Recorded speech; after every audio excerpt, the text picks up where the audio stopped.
Akati mukyala gundi ogamba oti eyo kansubire oli bulungi ate naawe omwami oli otya? Leero njala kwogerako n'abaagalana oba n'abafumbo naye ddirwe soogerako nammwe. Okay, omukazi bw'oyimanga n'owulira nga weetaaga bbaawo oba ng'owulira olina obwetaavu, tewali kintu kikulobera era tewali kintu kigenda kuyisa malaaya kubanga ogambye omusajja wo nti bebi oba nti mwami wange munnange nkwetaaga. Nina omukyala eyaze mu inbox n'agamba senga ffe sirina bwagazi konze kaali ti omanyi obwagazi kye kizibu kyo nti tekisooka sooka onfunire kamunye ofumbeko onyweko, bw'omaliriza nkwatira emirandira gy'olumbu gifumbe, bw'omaliriza njagala onkolereko ka home remedy kano nga mulagirira bulungi nnyo. Omukyala ng'akoma oluvannyuma ennaku bbiri nga asenga omulimu gunzita nga mubuuza ogubadde ate omusajja tankwatako nga mubuuza takwatako oyagala amanya atya nti oyagala wali omugambyeko nti njagala tinedda namuga bannange mubadde mu relationship ng'omusajja akimanyi nti yakunoonya kubanga gwe oli wakunoonya obwagazi buva wala tobuyina onoonyezza n'eddagala n'olifuna kati ye anaalabira ku kintu oyagala.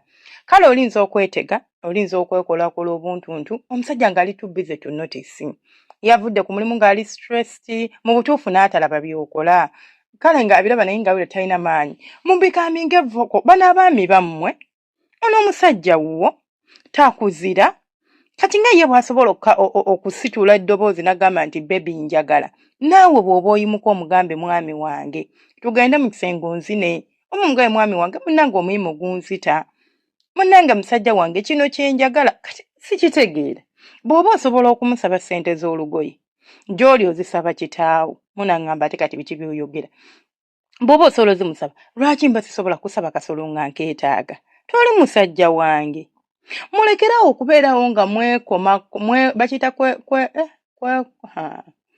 kati kiganye kwekomomma mulekerawo okubeerawo nga mwekomomma ekintu ekitini nnyo ky'osobola okusaba omusajja ne kikulema n'olyoka weekuniza n'omuyimo bannange omuyimo nga guluma mwe temulaba nti gubaluma amanege ne gabaluma naye nze kankubira omukazi nga yayimye ne batamutakula mwe temumanyi bulumi bw'abaamu omuseno gukutujja emirembe gikuggwako oba ng'ayina ekikutakula oba owulira towulina mirembe ng'oyagala basooka bakukkakkanya olyoka owulire bulungi kati gwe ne weesaddaaka n'osalawo obeere mu mbeera bw'etyo mu bulumi obufaanaganako bwe butyo kubanga gwe tosobola kugamba musajja timunnange mwami wange njagala kunzina. What is so wrong about that? Kikyamu ki ekikirimu nze okugamba omusajja wange nti njagala kasolo ofunye n'eddagala ly'obwagazi feelings zizze ng'ate oyingira kiyigo nga weekuba engalo lwaki? Why? Tell me. Mumbuulire lwaki? Tewali nsonga yonna ekutwala mu kiyigo kwekuba ngalo ng'omusajja wo waali. Musajja mukwateko, musajja mugambe nkwetaaga ate nga buli bw'osaba omusajja kino kimulaga nti omwagala.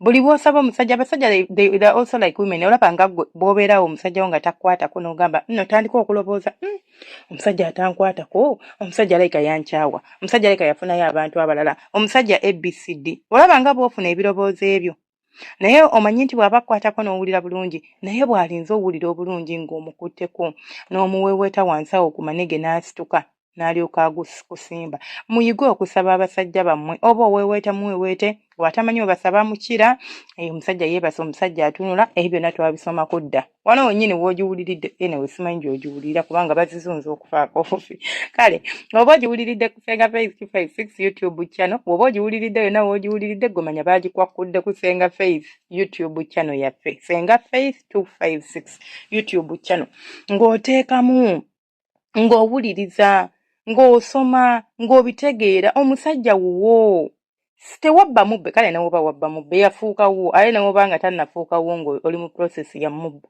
gwamanyi kwasaganya musajjawo omusajja osobola n'omukuira akasimu n'omugamba hani nga mpulira nkumisinga nakugamba omisinga darling n'omugamba ye kyokka mpulira nze n'omusino guntujja emana neetobye n'agamba kale kanzija ow'omukwano naye gwe n'obeeraawo ne weekomomma ne weeziza kale bw'oba tosobola kwogera nti munnaye nina ensonyi tayipinga maama ne tayipinga anaagaana waliwo yaŋŋamba senga mukwano kigaana ekigambo kiraba ng'okitayipinze naye nga kizitowa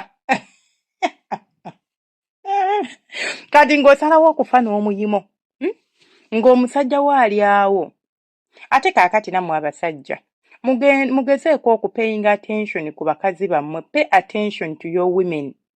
Pay attention to your women. Nkiddamu, pay attention to your women. Oba okomyewo oba olina stresses oba olina ki, omukazi osooka omulaba leero embeera ze zikyuse, si yeewa bulijjo okomawo ng'abuubuuka yenna mukambwe. Leero omukazi wattu yeegonzeza, emimwa yagisiize, yenna yeekozeeko, akaviiri yakasaniridde, kugamba alina n'obugoye bwe yaggyeyo mu keesi n'ayambala bw'atatera kwambala. Kyokka ggwe omulaga nti ate tokitegeera. Nedda. Omwagalwawo fuba nnyo okulaba nti omulaba n'otegeerera bw'olaba nga sayini weeri eraga nti ayagala mukira, please do her a favor ogumuwe, kubanga abamu tebalina buvumu bugenda kukusaba, talina buvumu bugenda kukwatako, naye ng'ate gujja kuba gumuluma. Ate omukazi nga yalunduzza obulungi ye mukazi gw'osanga nti asobola okusinkana omusajja olunaku olwaleero. Omukazi nga yalunduzza obulungi be bano abakazi b'osanga omusajja n'amukwana, ye nga naloose ng'essimu yange yatisse ngezeemu n'ebya bbulaaka. Ebyo byange tebikwatagana ku vidiyo, muba gyetunuulira wano n'enjijukira nti naloose.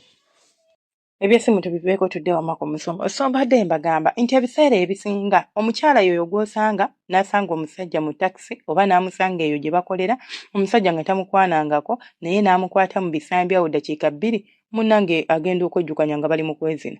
Not because she's just like a loose woman. Nedda, abadde n'omuyimo. Kati ono alinga ate amutingudde. Kyova olaba amagulu agagabye mu bwangu. Tongamba nti aba alina okwestraininga. Kituufu asobola okwestraininga.